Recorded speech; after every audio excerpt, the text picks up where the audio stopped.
l'order block, la chose qui va vous permettre enfin de générer vos premiers revenus en trading. Donc, c'est un concept que vous allez pouvoir utiliser directement sur vos graphiques pour générer de l'argent. Et dans cette vidéo, je vais vous expliquer pourquoi. Donc, si on se lance directement sur les graphiques, un order block, ça s'explique très simplement. On va avoir justement des tendances sur le marché. Une tendance haussière, une tendance baissière et une tendance en range. Nous, on veut une tendance en range. Donc, un range, c'est quoi?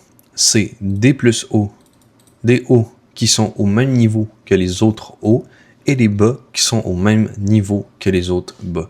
Donc, si on prend un crayon et on les note, on va voir que les hauts et les bas sont toujours semblables. Pourquoi maintenant ça crée des ranges? Ben, il y a énormément de personnes qui vont prendre des positions à la vente dans ces zones-là et énormément de personnes qui vont prendre des positions à l'achat dans ces zones-là ici. Donc, ça va pousser le marché entre deux prix. Okay? Ensuite, un order block, ça va être quand on a une brisure franche, soit à la baisse ou à la hausse. Ici, on va donner l'exemple à la hausse. Donc, qu'est-ce qui se passe quand un marché explose à la hausse? C'est qu'une institution a pris toute la liquidité des gens qui ont parié à la vente, parié à l'achat, etc.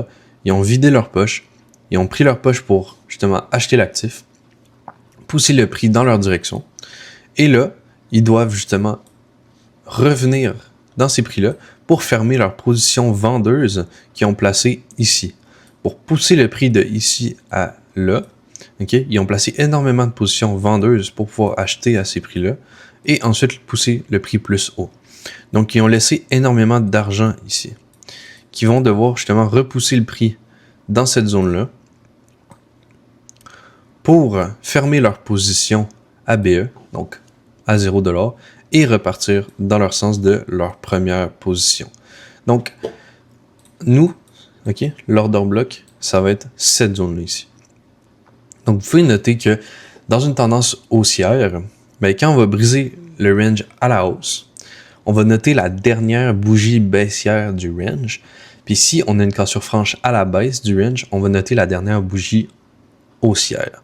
Donc, on va toujours prendre les bougies. Qu'est-ce que je veux dire par là?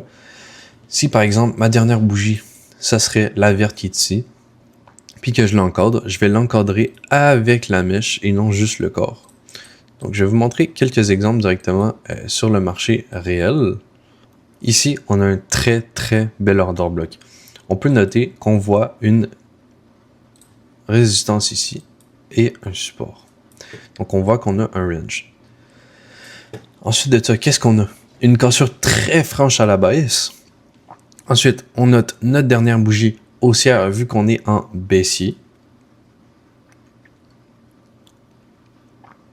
Et qu'est-ce que le prix va faire? Il va aller à la baisse, retourner dans cette zone-là et aller faire des plus bas. Donc, c'est exactement ça qu'on veut faire. Et pour générer vos premiers revenus sur l'order block, vous allez vouloir rentrer en position dès que ça touche à l'order block. L'order block va être des entrées sniper. Vous allez pouvoir même mettre votre stop loss au 0,5 de l'order block si c'est un gros order block et en haut si c'est un plus petit. Vous allez pouvoir viser des plus bas, donc les plus bas de marché qui sont juste ici et aller toucher votre TP ici. Fait qu'ici, on aurait mis au 0,5, on aurait fait un erreur de 7. Donc, les order blocks sont très impressionnants à trader et c'est très facile à tracer sur vos graphiques. Okay? Vous avez juste à regarder, par exemple, on est en tendance haussière. Ici, on a un range qui brise à la hausse. On note la dernière bougie baissière.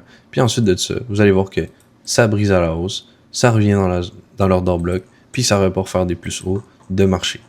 Okay? Donc, vraiment, l'order block peut marcher dans toutes les time frames, tous les marchés. C'est sûr que plus que le marché est institutionnel, plus que ça va marcher. Parce qu'on va se rappeler que justement, l'order block est une zone institutionnelle. Donc, qu'est-ce que ça veut dire? C'est que c'est des zones où que les banques vont trader. Donc, on va se diriger plus vers l'or, le S&P 500 et l'euro-USD, vraiment les marchés qui sont extrêmement liquides. Okay? Plus que vous allez vers un marché comme le CHF-USD ou des des paires qui n'ont pas beaucoup de transactions, c'est rare que les banques vont trader et créer des order blocks.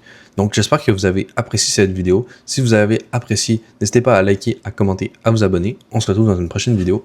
Ciao!